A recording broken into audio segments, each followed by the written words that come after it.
नमस्कार. मालिकेचा आजचा भाग खूपच मजेशीर आणि कॉमेडी असणार आहे. आवर्जून असा पाहावा असा असणार आहे.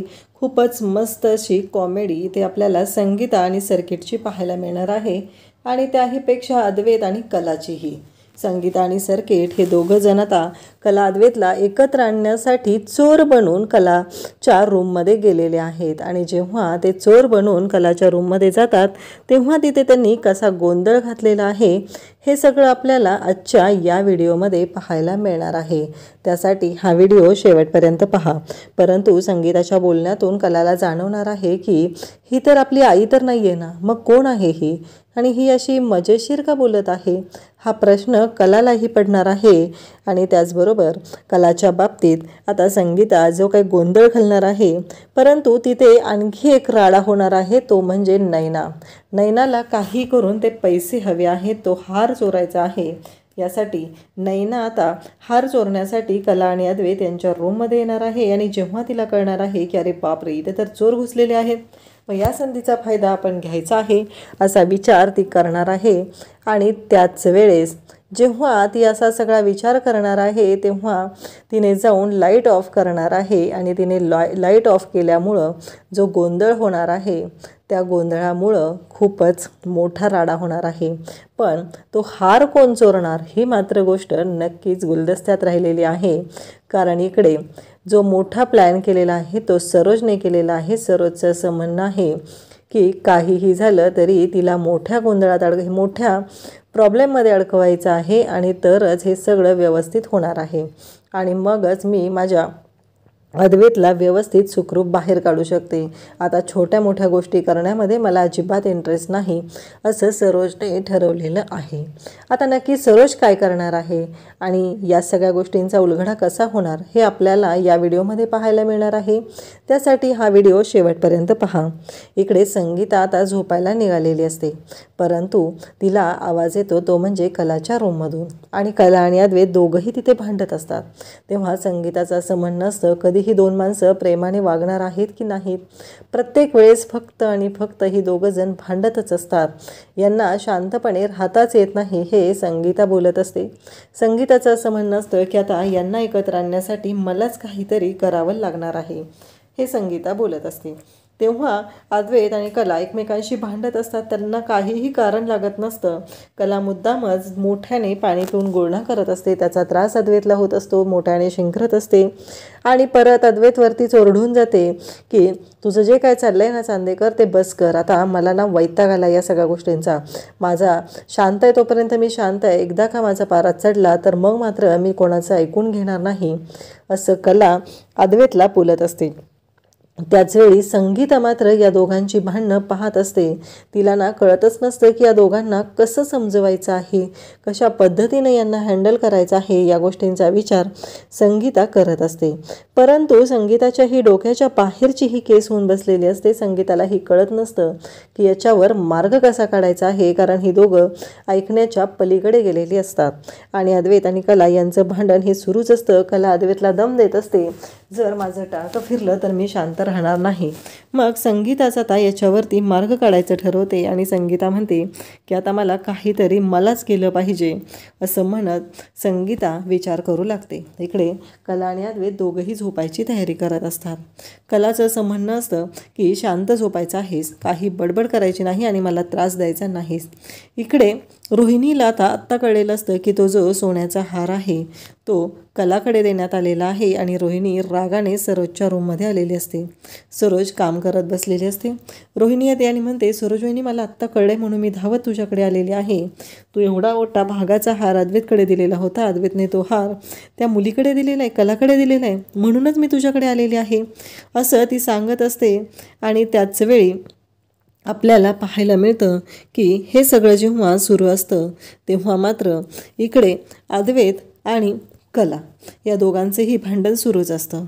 त्यावेळेस आपल्याला पाहायला मिळतं की इकडे जेव्हा सरोज म्हणत असते की आता मी काहीतरी वेगळं करणार आहे ज्यामुळं ती कायमची याच्यामध्ये अडकेल, हा सरोजचा डाव असतो.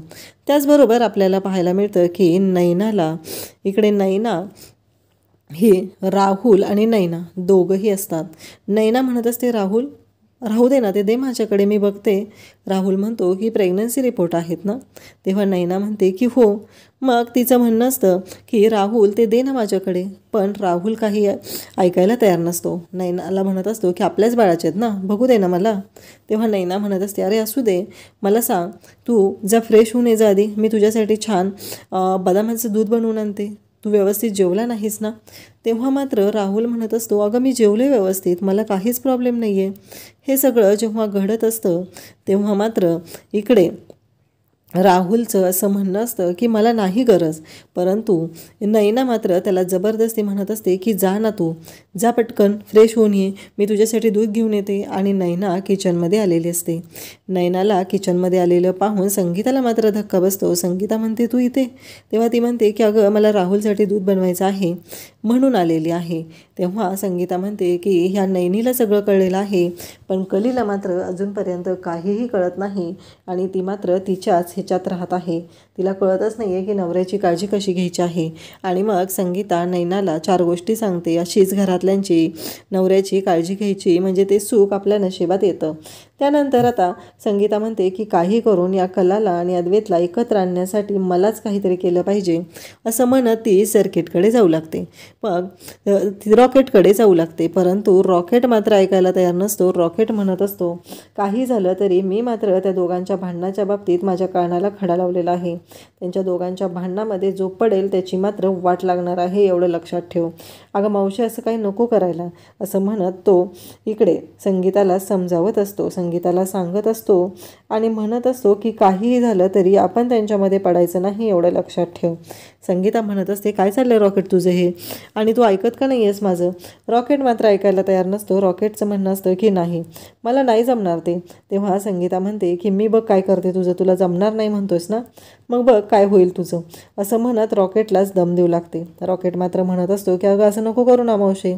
आणि मग तेवढ्यातच संगीताला छान अशी आयडिया सुचते आणि ती रॉकेटचे लाड करू लागते. रॉकेटचे गाल ओढत असते. त्याला म्हणत असते की खरंच आत्ता मला कळलेलं आहे की तू किती गुन्हे आहेस असं म्हणत त्याचे गालगुच्चे घेऊ लागते. तो म्हणतो की काय झालं मावशी, म्हणजे अचानक तू बदललीस, माझ्याशी एवढं चांगलं बघायला लागलीस. तेव्हा ती रॉकेटला म्हणत असते की मला छान आयडिया सुचली ना म्हणून. आणि असं म्हणत ती रॉकेटला म्हणू लागते की बघ मला ना आता छान वाटायला लागलेलं आहे, माझ्या डोक्यात एक आयडिया आलेली आहे. आणि मग ती आयडिया काय आहे हा प्रश्न मात्र पडलेला असतो. आणि रॉकेटला ती म्हणत असते की मला ना छानच आयडिया सुचलेली आहे असं तिचं म्हणणं असतं. त्यानंतर आपल्याला पाहायला मिळतं की इकडे कला आणि अद्वैत दोघंही झोपलेले असतात आणि कला एकदम जागी होते. ती म्हणते की चांदेकर, आणि अद्वैत झोपलेला असतो. कलाच्या मात्र डोक्यातनं ते जातच नसतं.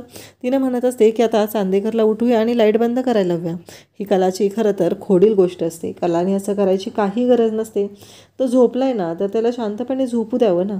परंतु कला मात्र वेगळंच काहीतरी तिचं चालू असतं आणि म्हणत असते की नाही आता मी चांदेकरला उठवणार आहे आणि मग त्याला सांगणार आहे की तू उठ आणि लाईट बंद कर. तर अद्वैत तसा उठत नसतो, तर साडीच्या पदराची सुरळी करून त्याच्या कानामध्ये घालते आणि त्याला उठवू लागते. अद्वैत मात्र उठत नसतो. अद्वैत शांत झोपून राहिलेला असतो आणि कला मात्र त्याला उठवत असते. त्याला म्हणत असते की उठ, ती लाईट बंद कर. आणि अद्वैत ऐकायला तयार नसतो. तो म्हणतो मला काही प्रॉब्लेम नाही आहे, मी असं झोपू शकतो आणि मी असं झोपणार आहे, तुला काय करायचं ते कर असं म्हणत तो चिडलेला असतो. त्यानंतर आपल्याला पाहायला मिळतं की इकडे रॉकेट आणि संगीत दोघंही आता हातामध्ये दोर घेऊन त्याचबरोबर रिव्हॉल्वर घेऊन कपडे बदलून वेश बदलून निघालेले असतात.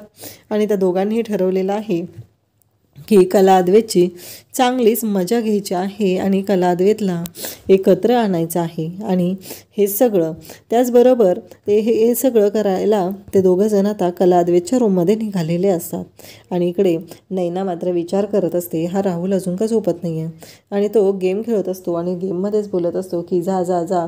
आणि इकडे नैना मात्र म्हणत असते की याला कसं सांगू मी. तेव्हा ती राहुलला म्हणते की राहुल झोपणार आहे तू. तेव्हा राहुल म्हणतो तुला काय प्रॉब्लेम आहे, मला बसायचे बसू दे ना, तू झोप ना. तेव्हा नैना म्हणते मला कळतच नाही आहे, आता बाळ झाल्यावर तुला आणि बाळाला दोघांना रागवायचं का मी, तुला कळतच नाही आहे बघ राहुल, तू झोपल्याशिवाय मला झोप लागत नाही आहे, मग मला उद्या दिवसभर फ्रेश वाटत नाही आहे, उठल्यानंतर माझी झोप पूर्ण झालेली नसते ना. तेव्हा राहुल म्हणतो की मग तुला काय प्रॉब्लेम आहे, तुझी तू झोपून घे ना, तू कशाला मला हे करतेस असं राहुलचं म्हणणं असतं. परंतु नैना मात्र ऐकायलाच तयार नसते. तिने हट्टाला भेटलेली असते. तिने म्हणत असते की नाही राहुल, तू झोप आधी, त्याशिवाय मला झोप लागणार नाही, असं म्हणत तिने राहुलला झोपायला सांगते. शेवटी राहुल म्हणतो काय कटकट यायची, असं म्हणत झोपू लागतो. त्यानंतर आपल्याला पाहायला मिळतं की इकडे संगीता आणि रॉकेट दोघंही वरती आलेले असतात आणि ते दोघंही चोर बनून आलेले आहेत. रॉकेटने एक डोळा झाकलेला आहे. त्याचबरोबर ते दोघंजण बोलत बोलत आता वरती येत आहेत आणि तेव्हा संगीताला म्हणते, रॉकेट आवाज बदलून बोलायचं आहे, माहिती आहे ना तुला. आणि मग मी झंप्या आणि तू टंप्या असं म्हणत ते दोघंही कला आणि अद्वैतच्या रूममध्ये घुसलेले असतात. आणि जेव्हा रॉकेट मावशे म्हणत असतो तेव्हा संगीता त्याला म्हणत असते, विसरलास का, झंप्या म्हणायचं मला, झंप्या. आणि त्या दोघांचं हे भारी असं मजेशीर स्किट आपल्याला पाहायला मिळत आहे. ते दोघंही एकमेकांशी खूपच मजेशीर असं बोलत असतात आणि तेवढ्यातच त्या दोघांची धडक होते. संगीता तिथं पडते आणि मग संगीता म्हणते, कंबरड मोडलं माझं. तेव्हा तो म्हणतो, मावशे उठले बहुतेक ते, आता काय आपलं खरं नाही, असं त्यांचं म्हणणं चालू असतं. तेवढ्यातच संगीता म्हणते, नाही नाही, असं कसं, अजिबात असं काय होणार नाही आहे, थांब जरा, मी काहीतरी करतो, असं म्हणत दोघंही एकमेकांशी बोलत असतात. आणि आता आपल्याकडे रिव्हॉल्वर आहे, प्रेमासाठी आपल्याला हे करायचं आहे, त्या दोघांना प्रेमाने आपल्याला एकत्र आणायचं आहे, हे सगळं चालू असतं. आणि त्याचबरोबर ते दोघंजण हातामध्ये रिव्हॉल्वर घेऊन एकत्र आणण्यासाठी ह्यांची धडपड मात्र सुरू असते. काही करून त्यांना कला आणि अद्वैतला एकत्र आणायचं असतं. आणि त्याचबरोबर इकडे आपल्याला पाहायला मिळतं की रॉकेट आणि संगीता आता दोघंही निघालेले आहेत आणि कलाकडे संगीता जाते. तेव्हा ती हातामध्ये रिव्हॉल्वर असूनही तिथला फ्लॉवर पॉट उचलते आणि कलाकडे पाठ करून उभी राहते.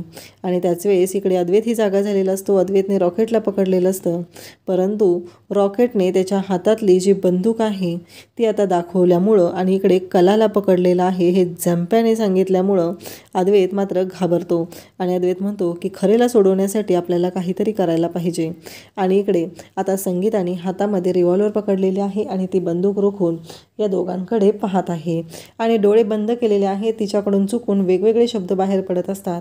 आणि मग इकडे अद्वैत म्हणत असतो की मी काय केलेलं आहे.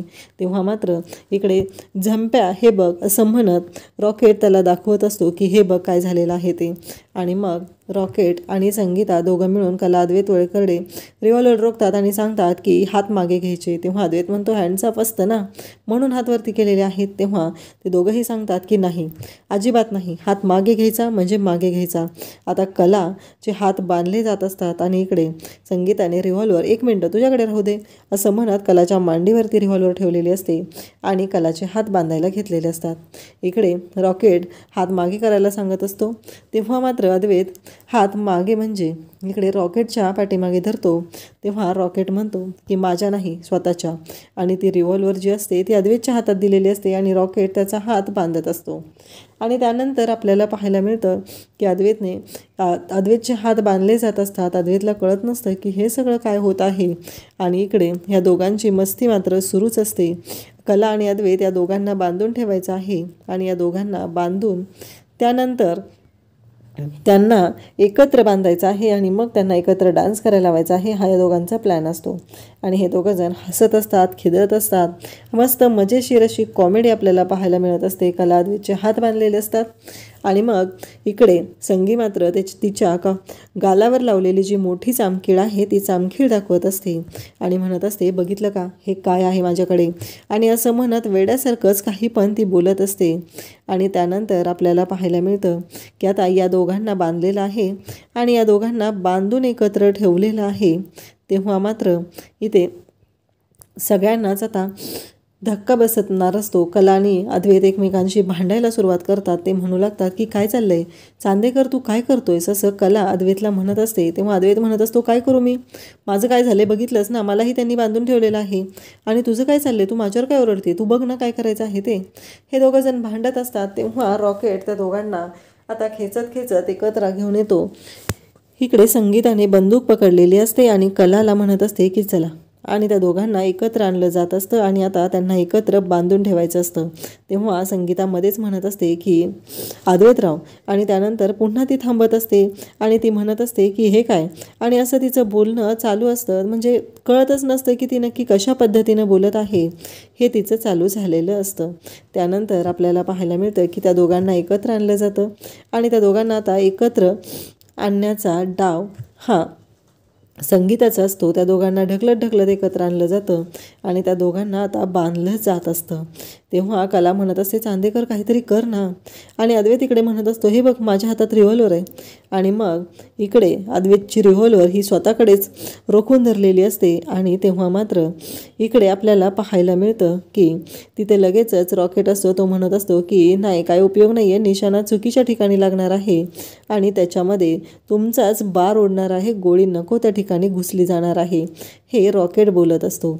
त्यानंतर संगीता म्हणत असते की आणि कलाला कुठेतरी डाऊट यायला लागतो की ही आई तर नाही ना, आईने तर काही गोंधळ घातलेला नाही आहे ना, असं कलाला वाटत असतं। आणि त्याचवेळी कला म्हणू लागते की नाही, मला ना विचार केला पाहिजे। संगीताच्या बोलण्यातून कला आणि अद्वैत या दोघांनाही कुठेतरी वाटत असतं की ही दोघं आपल्याच घरातले आहेत आणि आता हे सगळं यांनी नाटक रचलेलं आहे, हे आता संगीता आणि अद्वैत आणि कलाच्या लक्षात यायला लागलेलं असतं। त्यांना वाटत असतं की नाही, याच्यामध्ये यांचाच काहीतरी हात आहे, हे कलाच्या लक्षात येतं। आणि कला म्हणू लागते की मला आत्ता कळत आहे की हे सगळं काय चाललेलं आहे, ही आईच आहे, असं कलाला डाऊटफुल वाटत असतं।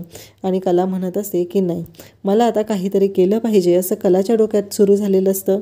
आणि त्याचबरोबर संगीताने आता बंदूक रोखून धरलेली असते आणि त्याचबरोबर तिचं असं म्हणणं असतं की काहीही झालं तरीही या दोघांना एकत्र आणायचंच आहे, हा जो प्लॅन आहे तो संगीताने केलेला असतो।